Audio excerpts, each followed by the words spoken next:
Em nome do Pai, do Filho e do Espírito Santo. Amém. Vinde, Espírito Santo, enchei os corações dos vossos fiéis e acendei neles o fogo do vosso amor. Enviai o vosso Espírito, Senhor, e renovareis a face da terra. Oremos. Ó Deus, que instruíste os corações dos vossos fiéis, com a luz do Espírito Santo, fazei que apreciemos corretamente todas as coisas, segundo o mesmo Espírito, e gozemos sempre da sua divina consolação. Por Cristo Senhor nosso. Amém. Nossa Senhora, sede da sabedoria, rogai por nós. São José, patrono da Igreja, rogai por nós. São Jerônimo, rogai por nós. Queridos irmãos e irmãs, sejam todos bem-vindos para este nosso breve momento de reflexão, mas que, com a graça de Deus, será frutuoso em nossas vidas. Nós estamos reunidos hoje, nesse dia de São Jerônimo, o tradutor da Sagrada Escritura, ele que traduziu a Sagrada Escritura das línguas antigas para o latim, para fazermos uma reflexão em torno da Palavra de Deus, mais especificamente do livro do Deuteronômio. A Igreja do Brasil já há muitas décadas dedica o mês de setembro, exatamente pelo dia de São Jerônimo, para uma meditação especial da Palavra de Deus. A cada ano, a Igreja do Brasil propõe que nós meditemos em torno de um livro da Escritura. Esse ano, a Igreja nos propõe que nós meditemos sobre o livro do Deuteronômio. Portanto, sejam muito bem-vindos para este nosso encontro. Já vai pegando aí a sua Sagrada Escritura, a sua Bíblia, o seu caderninho de anotação, a sua caneta, o seu lápis, para ir tomando nota daquilo que nós iremos meditar juntos. Acolho de maneira especial você que é da Paróquia Santana de Itaúna, das demais paróquias que compõem a forania de Santana e de todos os lugares que nesta noite estão nos acompanhando, que irão nos assistir depois também pelos canais, pelas mídias sociais da Paróquia Santana. Eu sou o seminarista Marcelo, seminarista da nossa Diocese de Divinópolis, sou natural aqui de Carmo do Cajuru, da Paróquia de Nossa Senhora do Líbano, e estou cursando o 2º ano de Teologia. É uma alegria estar aqui com vocês. Meus irmãos, é muito interessante que a Igreja do Brasil nos proponha que nós meditemos em torno do livro do Deuteronômio neste ano, porque nós podemos dizer que o livro do Deuteronômio é um desconhecido do povo de Deus. Pouco se fala dele. Nós temos muito contato com outros livros da Escritura, principalmente do Novo Testamento e do Antigo Testamento, de maneira particular, o livro dos Salmos, né? Mas o livro do Deuteronômio nós não falamos sobre ele, nós não meditamos em torno dele, parece que ele não caiu no gosto popular para os retiros, para as meditações, mas, como nós iremos ver, ele é riquíssimo para a nossa vida espiritual. E ele tem muito a nos dizer hoje, não somente porque ele é palavra de Deus, e a palavra de Deus nunca é palavra do passado, nunca é palavra morta, é palavra atual, mas também porque a maneira como ele foi construído, a intenção do autor sagrado ao colocar determinadas questões ali, tem muito a nos dizer para os nossos dias de hoje, principalmente para este tempo de pandemia que nós estamos vivendo. Em primeiro lugar, o que quer dizer a palavra Deuteronômio? Esse nome foi dado para este livro com a sua tradução das línguas antigas para o latim.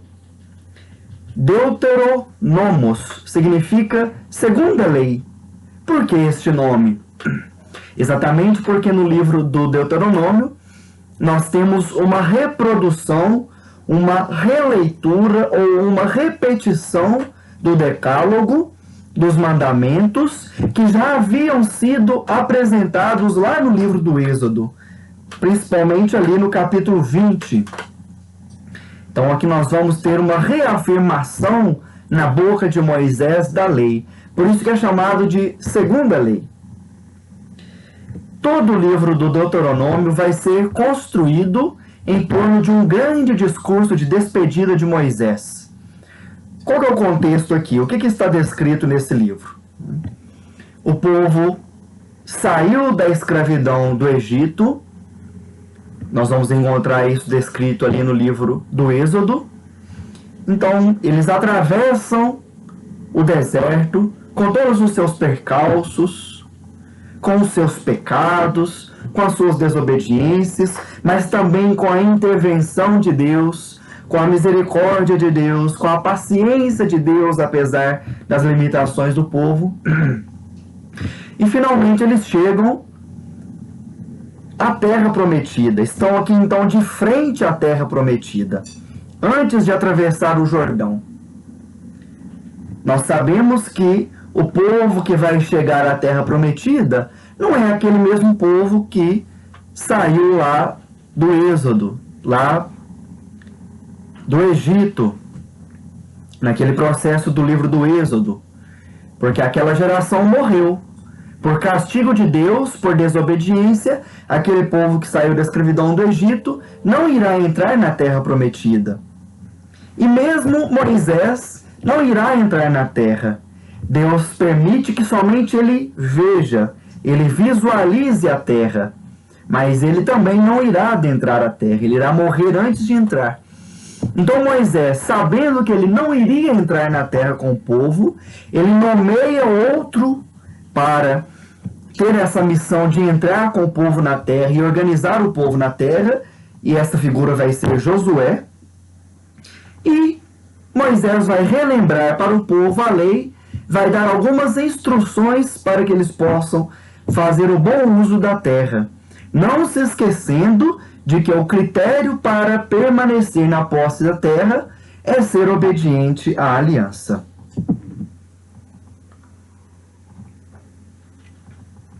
Então nós podemos dizer que o Deuteronômio é a reapresentação e a adaptação da lei diante da terra prometida. Nós sabemos que este livro do Deuteronômio ele foi escrito bem depois do que este período que ele está descrevendo no livro. É importante nós termos isso diante de nós quando nós tomamos os livros da Sagrada Escritura, principalmente esses livros do Pentateuco, né? Que é este primeiro bloco da Sagrada Escritura. O Pentateuco é composto de 5 livros: o Gênesis, o Êxodo, o Levítico, o Números e o Deuteronômio. Esses livros não foram totalmente escritos no contexto em que eles estão descrevendo, né? Muitos atribuem o livro do Deuteronômio à escrita do próprio Moisés, mas é muito difícil nós afirmarmos isso, né? Porque há trechos, sim, muito antigos deste livro, que datam ainda do período do Reino do Norte, antes da invasão do Império Assírio. Depois nós vamos explicar isso um pouco melhor. Mas boa parte dele foi escrito durante e depois do exílio da Babilônia, né? E há uma intenção por isso. Nós não devemos ficar escandalizados com isso, né? Por quê? Não somente este livro do Deuteronômio, mas muitos outros foram escritos devido ao contexto histórico do povo. Por quê? O povo vivia uma determinada condição de escravidão, vivia uma determinada condição de exílio, e tendo em vista, principalmente aqueles que eram as autoridades religiosas, os escribas, aqueles que tinham conhecimento e poderiam escrever algo, eles queriam relembrar ao povo os feitos do passado, as histórias dos seus pais, relembrar a bondade e a misericórdia de Deus, relembrar a fidelidade e a aliança de Deus, para amenizar o sofrimento do povo. Então é esse o sentido, né? Nós podemos pensar, por exemplo, trazendo isso para os nossos dias, é como se nós estamos vivendo hoje um momento de pandemia, né? E para tentar amenizar o sofrimento do povo diante deste cenário difícil que nós estamos vivendo, algum de nós, inspirado pelo Espírito Santo, escreveríamos algo relembrando um feito do passado, ou reescrevendo, fazendo uma releitura de algo, de uma experiência de Deus que aconteceu no passado, tendo em vista amenizar esse sofrimento atual. Então, muitos livros da Sagrada Escritura foram escritos nessa perspectiva, para educar, para catequizar o povo, dependendo da situação em que o povo estava inserido, né? Nós não podemos esquecer que a Sagrada Escritura ela é feita a duas mãos. O autor da Escritura é 100% o Espírito Santo, mas também é 100% o agiógrafo, o autor sagrado, né? Aquele que ali no seu tempo escreveu algo para uma determinada comunidade, para um determinado público, para registrar uma experiência de fé do povo, né? A Dei Verbum, um documento do Concílio Vaticano II, vai nos deixar isso muito claro, que Deus se revela na história de um povo. Então, na medida em que Israel vai amadurecendo na sua experiência com Deus, ele vai tecendo também a sua experiência religiosa, e Deus vai se mostrando, Deus vai se revelando. Isso vai sendo registrado ao longo dos livros da Sagrada Escritura. Quais são os temas principais do livro do Deuteronômio? Em primeiro lugar, a terra, que é sinônimo de vida. Se o povo tem a terra, eles têm a vida. Se o povo é fiel, eles possuem a terra. Possuir a terra é sinônimo de bênção. Pensem, meus irmãos, que o povo israelita é um povo nômade.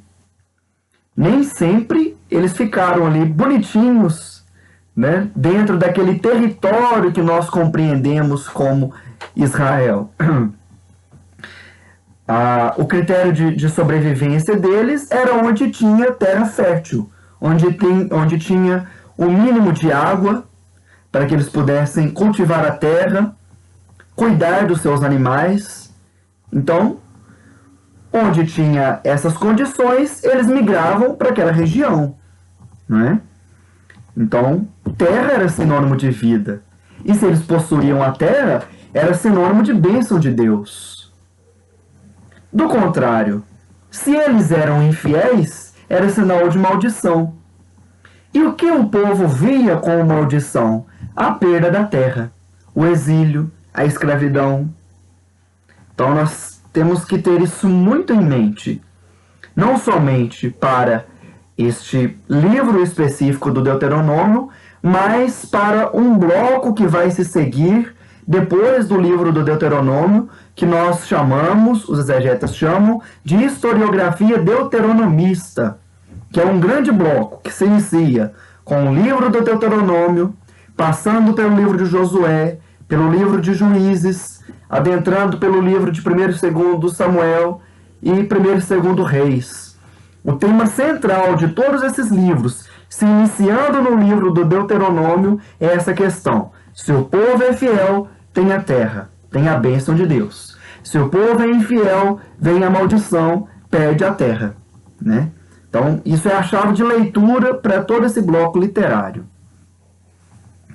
Outro tema muito importante para nós entendermos todo o livro do Deuteronômio.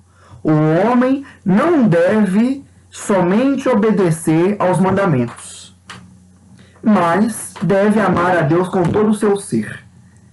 Vejam que isso é uma palavra muito atual para nós, né?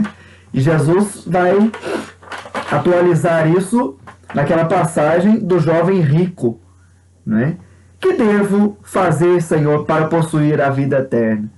Né? E ele já sabia todos os mandamentos de cor, mas Jesus pedia algo a mais dele. Né? Então o livro do Deuteronômio vai deixar isso muito claro para nós também. Que não adianta você seguir todas essas normas, porque este livro vai trazer para nós muitas leis, né? Leis pequenas, leis grandes. Não adianta saber de cor e obedecer a tudo. Deus quer mais. Deus quer um amor incondicional. Vamos tomar aí agora na nossa Bíblia o capítulo 6 do livro do Deuteronômio. Deuteronômio, capítulo 6, os versículos de 4 a 9. Deuteronômio 6, versículos 4 a 9. Escuta, Israel, o Senhor é nosso Deus. O Senhor é um. Amarás o Senhor teu Deus de todo o teu coração, de toda a tua alma, com toda a tua força. Estejam no teu coração estas palavras que hoje te ordeno. Tu as repetirás aos teus filhos, dela falarás, quando estiveres sentado em tua casa ou andando a caminho, quando te deitares ou te levantares. Tu as repetirás como sinal, tu as prenderás como sinal à tua mão e as colocarás como frontal entre os teus olhos. Atenção nisso.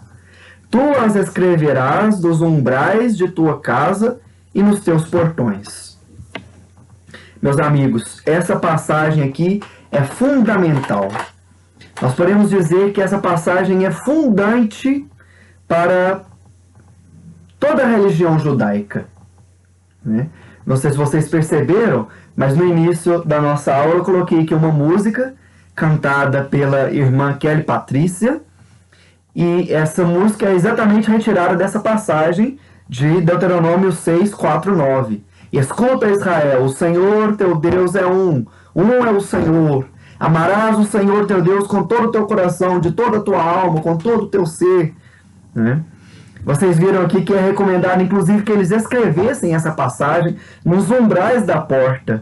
É interessante que os judeus radicais, desde o tempo de Jesus, né, as autoridades religiosas, e até hoje é assim, eles andam, principalmente nas cerimônias religiosas, com uma faixa aqui na testa, com uma caixinha. Às vezes também nas franjas, naqueles mantos que eles usam, né? Justamente com essa passagem, que é chamado Shema Israel, né? Shema Israel, Adonai Elohenu, Adonai Echad, em hebraico, né? Escuta, Israel, o Senhor teu Deus é o único Senhor, um é o Senhor, amarás o Senhor teu Deus sobre todas as coisas, né? Então, o autor sagrado está aqui exigindo do povo voltar para Deus, saber que Deus é um, amar a Deus com todo o teu ser, com o âmago do ser, com a profundidade do ser, com todo o teu coração. Na compreensão semita, o coração é a sede de todas as decisões. Nós compreendemos o coração como a sede dos sentimentos, não é? E nós entendemos que é na cabeça que vêm as nossas decisões, né? Tanto que às vezes nós dizemos, aquela pessoa é movida pela razão, ou aquela pessoa é movida pelo sentimento. Não, mas na compreensão semita não era assim, né? A sede dos sentimentos para eles eram os rins, né? Então, e a sede das decisões era o coração. É por isso que ele pede, o autor sagrado pede: amarás o Senhor teu Deus com todo o teu coração, com toda a tua alma, com todo o teu ser. O livro do Deuteronômio é uma longa catequese explicando o significado do amor. A nível pessoal, em primeiro lugar, o meu amor para com Deus, a nível social, político e religioso. Então, primeiro eu amo a Deus, em primeiro lugar. Mas esse amor a Deus me impele para o outro, para amar o outro. E depois, amando a Deus e ao outro, esse amor me leva a olhar para as realidades sociais, para a realidade política e para a realidade religiosa. O que esse amor me impele para transformar essas realidades? A vocação do povo de Deus, portanto, é a partilha, a partir do amor. Deixa eu passar aqui com vocês rapidamente um pouco da história de Israel, para que fique mais clara a composição não somente do livro do Deuteronômio, mas também dos demais livros da Escritura. Nós sabemos, se nós pegarmos o que está escrito no livro de Samuel e depois desenvolvido no primeiro Reis, né, que Israel, pelo menos na intenção do autor, era assim, foi descrito assim, era um reino unificado em torno da figura de Davi e de Salomão. Eles expandiram as fronteiras do território de Israel e se tornaram um império forte, né? Pequeno diante dos grandes impérios que estavam tanto ao norte quanto ao sul de Israel, mas um império considerável. Com a morte de Davi, a morte de Salomão e devido a uma briga política de Roboão, que estava no sul, e de Jeroboão, que estava no norte, o reino acabou se dividindo. Então, houve uma racha no território de Israel.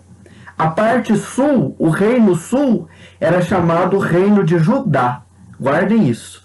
A parte norte, que ficou com a maioria das tribos, era chamado de Reino do Norte ou de Reino de Israel, com a sede política na Samaria. A sede política do Reino do Sul, de Judá, ficou em Jerusalém. E ali começou uma série de briga política entre esses dois polos, né? Os profetas do sul acusando os reis do norte de idolatria. Lá no norte surgiram profetas importantes, Elias, Eliseu, acusando e chamando a atenção principalmente do reinado de Acabe e Jezabel, para que eles deixassem a idolatria, para que se voltassem para o Deus de Israel. Então é importante nós entendermos isso, essa diferenciação.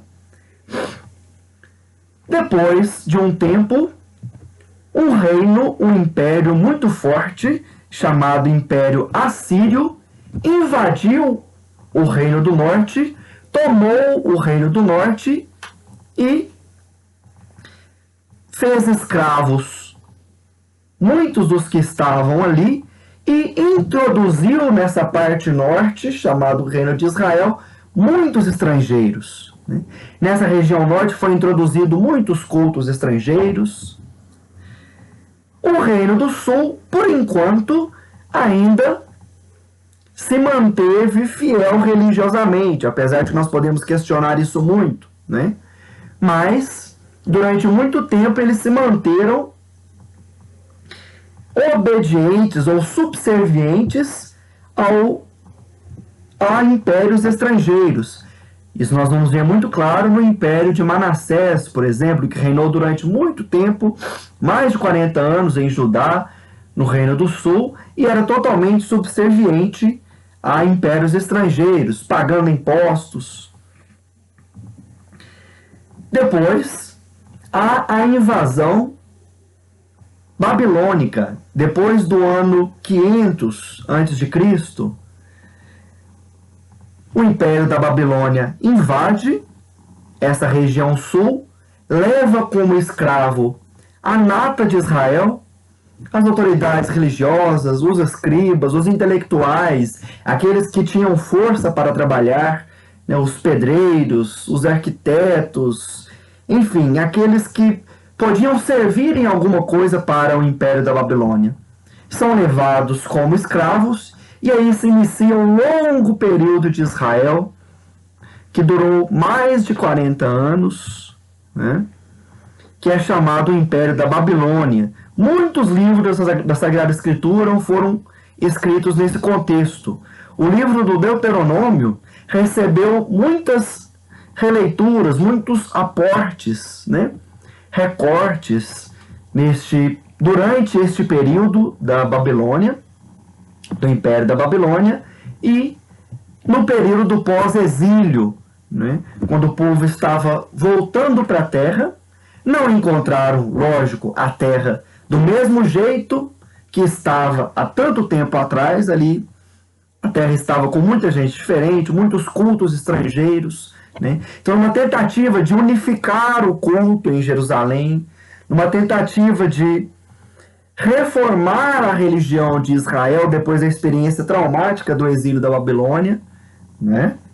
Eles acrescentam algumas coisas, né, que nós vamos ver depois no livro do Deuteronômio. Vamos passar agora para a estrutura do livro do Deuteronômio. Em primeiro lugar, há um núcleo legislativo. Esse núcleo legislativo vai do capítulo 12 até o capítulo 26. É chamado este bloco de capítulos de livro da lei. Possivelmente, esta é a parte mais antiga do livro do Deuteronômio, ainda antes da queda do Reino do Norte. Mais ou menos no contexto, né, anterior ao contexto da fuga para o Reino do Sul com a invasão do Império Assírio. Depois nós temos um núcleo narrativo. Esse núcleo narrativo vai do capítulo 1 até o capítulo 11, depois do capítulo 27 até o último, capítulo 34. Os exegetas vão dizer que esses núcleos são uma nova redação de durante e depois do exílio da Babilônia. Neste período, o livro foi acrescido ao conjunto da Torá. O que é a Torá? A Torá é o livro da lei, o que nós chamamos de Pentateuco. Nós podemos dizer que este livro é o coração da lei da fé judaica, né, que vai do Gênesis ao Deuteronômio. Então, o Deuteronômio é acrescido a esse conjunto, chamado Torá, a lei. Há um acréscimo também no livro do Deuteronômio de reflexões em torno da aliança. Isso é muito claro para nós, né? O povo compreende aquela experiência terrível do exílio como uma punição. E eles não queriam passar novamente por aquela experiência, apesar de que eles não estavam nesse contexto do pós-exílio totalmente livres. Eles estavam sob o império de Ciro. Ciro autorizou o povo voltar para a terra, mas eles ainda tinham que pagar impostos, né? Então, eles não queriam passar por essa experiência traumática novamente. Então, há sempre uma lembrança para o povo, uma insistência para que o povo se lembre na fidelidade a Deus e na aliança de Deus com o povo. O discurso de Moisés, nós dividimos ele em duas partes. Primeiro, que vai do capítulo 1 versículo 1, até o capítulo 4, versículo 43, que há uma rememoração da história. Moisés lembrando a história da salvação, relembrando ao povo tudo que Deus fez para eles, lembrando aquilo que eu já expliquei para vocês. Quando isso foi escrito, o autor tem a intenção de, no contexto dele, um contexto difícil que o povo estava vivendo, reanimar o povo, fazer com que o povo volte à fidelidade para com Deus, para não passar pela experiência de escravidão e de exílio novamente. Depois, do capítulo 4, versículo 44, até o capítulo 28, versículo 62, há a proclamação solene da lei. Então é Moisés que vai passar por cada detalhe da lei. Leis menores, leis maiores. Depois, em terceiro lugar, do capítulo 28, versículo 69, até o capítulo 30, versículo 20, há a sanção da lei e a exortação final de Moisés. Depois, os capítulos que se seguem, depois desse trecho, né, do capítulo 30 até o último capítulo, há um epílogo final e a morte de Moisés, a descrição da morte de Moisés. Moisés que morre, vendo a terra prometida, mas não entra na terra prometida. Vamos agora passar para a teologia do livro do Deuteronômio. Como eu já disse para vocês, são as últimas recomendações de Moisés. Em primeiro lugar, da teologia desse livro, a insistência na fé em Deus. Deus é zeloso, Deus é fiel às suas promessas. Mas, ao mesmo tempo, ele é exigente na fidelidade às suas promessas. Deus quer um amor exclusivo. Humanamente falando, nós podemos dizer que no Deuteronômio, Deus apresenta um amor ciumento. Moisés, neste livro, é o exemplo máximo de fidelidade à aliança. Atenção a isso. Né? Lá na transfiguração do Senhor, aparecem duas figuras ao lado de Jesus. Né? Aparece a figura de Elias, o exemplo máximo de profetismo, e a figura de Moisés, o exemplo máximo de fidelidade e aliança. Olha que interessante. A teologia da aliança é o tema central do livro do Deuteronômio. Se o povo é fiel à aliança, ele recebe a bênção de Deus e recebe a terra. E o contrário, a maldição e a perda da terra. Mais uma vez lembrando isso. Uma curiosidade, o Deuteronômio é o livro mais citado no Novo Testamento. Para vocês verem a importância deste livro na cultura judaica, né, de uma maneira particular nos evangelhos, naqueles evangelhos, né, que foram escritos com a intenção de apresentar Jesus como o Messias para os judeus, de maneira muito particular o evangelho de Mateus, né? Então eles retomam o tempo todo a lei, né? E um exemplo clássico disso são as tentações de Jesus, né, no deserto. Jesus combate o tentador com trechos do livro do Deuteronômio. O amor a Deus é gratuito. Mais um ponto da teologia deste livro. O amor a Deus é gratuito. Ele elegeu o povo. Não porque o povo de Israel era forte.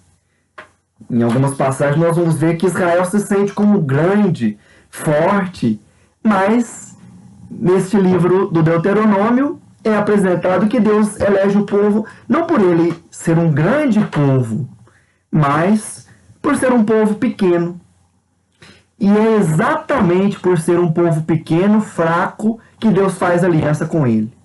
Para mostrar que, a partir do fraco, Deus quer fazer aliança com todos. O dom da lei e da terra boa é sinônimo de solidariedade fraterna, não de exploração. Para quem quiser depois retomar esse tema, pode pegar aí Deuteronômio 15, versículo 4 a 11. Deuteronômio 15, versículo 4 a 11. que vai apresentar exatamente essa questão da solidariedade fraterna. A solidariedade atinge o seu ponto de máxima expressão no livro do Deuteronômio. É interessante como que no Pentateuco, esses 5 primeiros livros da Sagrada Escritura, vai haver um amadurecimento da solidariedade fraterna, né? Em alguns livros, né, é apresentada uma solidariedade um pouco ainda restrita, principalmente no livro do Êxodo. Depois, no livro do Levítico, essa solidariedade avança um pouco mais. No livro do Deuteronômio, a solidariedade atinge o seu ponto máximo, o seu cume. Ser solidário com o outro é sinônimo de fidelidade à lei, é sinônimo de amor a Deus. Vejam que esse livro não envelheceu, né? A palavra de Deus nunca envelhece, é muito atual.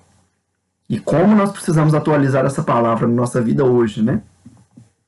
A ação de Deus é continuamente lembrada. Deus fiel, Deus libertador. O fiel, o crente, nós devemos nos lembrar de que Deus age no hoje da vida. A lei deve ser atualizada hoje. A palavra que se atualiza na vida.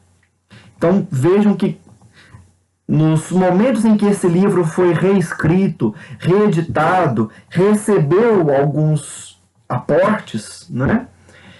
O autor tinha essa intenção de mostrar para o povo que aquela lei era atual, né? Não era algo do passado, não era algo dos pais, né, de antes da posse da terra, não. Era uma lei para hoje, né? A lei tem que ser atualizada hoje. Deus liberta e faz uma aliança que garante a terra. Resumindo a teologia desse livro, viver a lei de Deus é viver a liberdade, né? O Salmo 118, ele vai cantar essa lei do livro do Deuteronômio, né? A lei do Senhor Deus é perfeita, conforto para a alma. O testemunho do Senhor é fiel, sabedoria dos humildes. Nós conhecemos muito bem, né? Nós temos muitas músicas que cantam essa sabedoria da lei de Deus, essa fidelidade da lei de Deus. Tem uma música antiga, né, que nós cantávamos na missa, principalmente no tempo da Quaresma, né? A palavra de Deus é a verdade, sua lei, liberdade, né? Então, viver a palavra de Deus, viver a lei de Deus é viver livremente, viver a verdadeira liberdade. Vejam como que isso é interessante para nós hoje. Nós temos uma ideia, o mundo tem uma ideia, né, de liberdade que se confunde com libertinagem. Nós achamos que viver livremente é viver ao nosso modo, né? E quantas vezes nós fazemos isso diante de Deus, né? Ah, eu não quero saber de Deus, não quero saber de igreja, não quero saber de reza, não quero saber de nada. Eu quero viver a minha vida. A vida é minha, eu faço do meu jeito, eu vivo do meu jeito. Oba, que liberdade! Só que com o passar do tempo nós batemos a cabeça. Porque nós descobrimos que quanto mais nós vivemos ao nosso jeito, mais escravos nós somos. Porém, quando nós vivemos mais ao jeito de Deus do que ao nosso jeito, mais livres nós somos. E esse livro do Deuteronômio deixa isso claro para nós. Viver a lei de Deus é viver a liberdade. Viver do jeito de Deus é viver livremente, com a verdadeira liberdade. Vamos agora então, para nós encerrarmos essa nossa meditação, que pretende ser muito breve, fazer uma meditação, né, de um trecho deste livro do Deuteronômio. Vamos pegar aí o capítulo 12 do livro do Deuteronômio, capítulo 12, versículos de 1 a 8. 1 a 8. Deuteronômio 12, 1 a 8. Estes são os preceitos e normas que cuidareis de pôr em prática na terra, que o Senhor, o Deus de vossos pais, vos dará em posse, todos os dias em que viverdes neste solo. Destruireis radicalmente os lugares onde as nações que herdareis serviram aos seus deuses, sobre os altos montes e as colinas, e debaixo de qualquer árvore frondosa. Derrubareis seus altares, quebrareis as colunas sagradas, queimareis os troncos idolátricos, despedaçareis as estátuas de seus deuses, e fareis desaparecer daqueles lugares os seus nomes. Vós não procedereis à maneira delas, para com o Senhor vosso Deus, mas buscareis o lugar que o Senhor vosso Deus escolher dentre todas as tribos, para ali restabelecer o seu nome, e para ali morar. E para lá ireis, para lá levareis vossos holocaustos e sacrifícios, vossos dízimos e os tributos de vossas mãos, as promessas e ofertas voluntárias, os primogênitos de vosso gado e de vossos rebanhos. Ali comereis diante do Senhor vosso Deus e vos alegrareis, vós e vossas casas, por todo o empreendimento de vossas mãos, em que o Senhor vosso Deus vos tiver abençoado. Não procedereis como nós hoje aqui procedemos, cada qual fazendo o que parece bem aos seus olhos, pois ainda não entrastes no repouso e na herança que o Senhor vosso Deus vos dá. Palavra do Senhor. Meus irmãos, o que nós encontramos nesse trecho?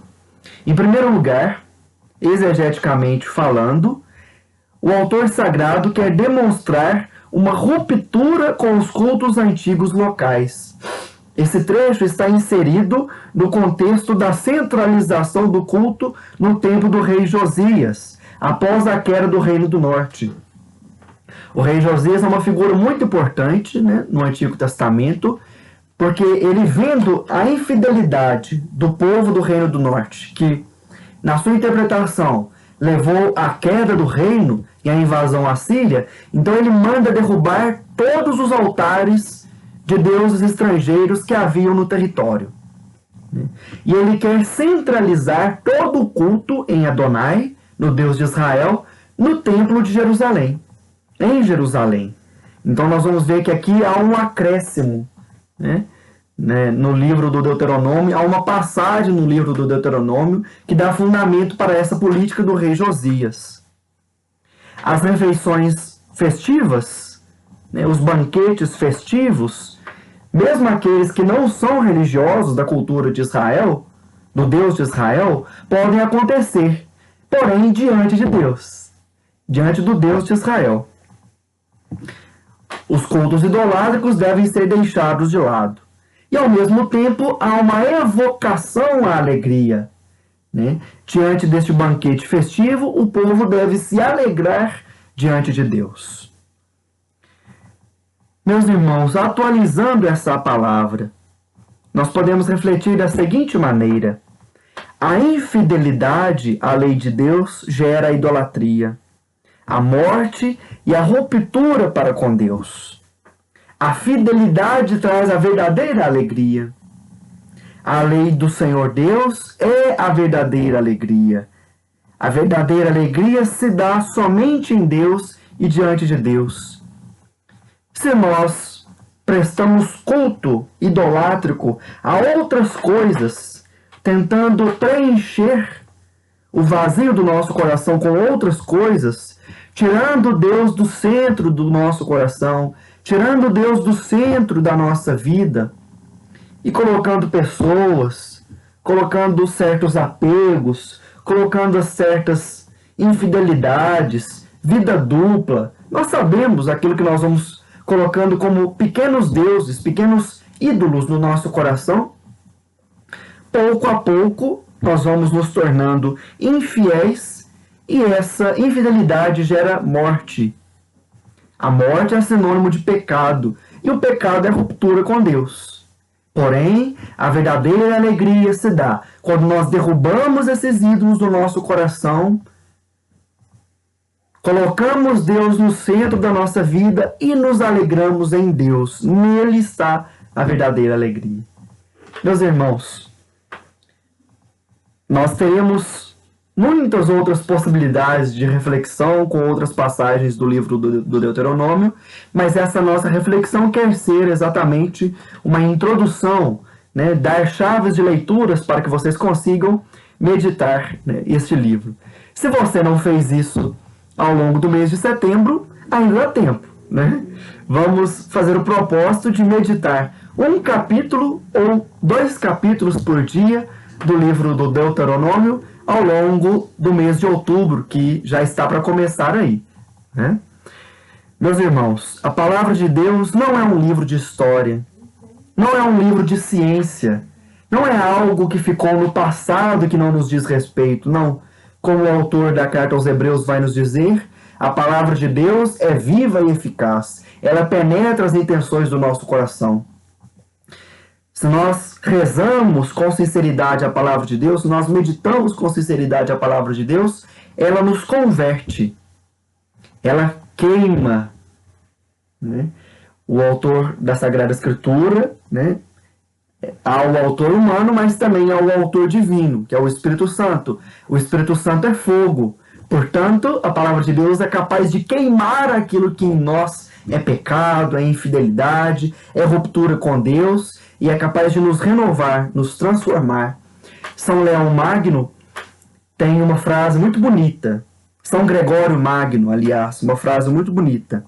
Ele vai dizer que assim como com o choque da pedra fria, de 2 pedras frias, soltam faíscas de fogo, do nosso contato com a palavra de Deus, o nosso contato do nosso coração frio com a palavra de Deus, pode sair também fogo, fogo do Espírito Santo, capaz de nos queimar, transformar a nossa vida.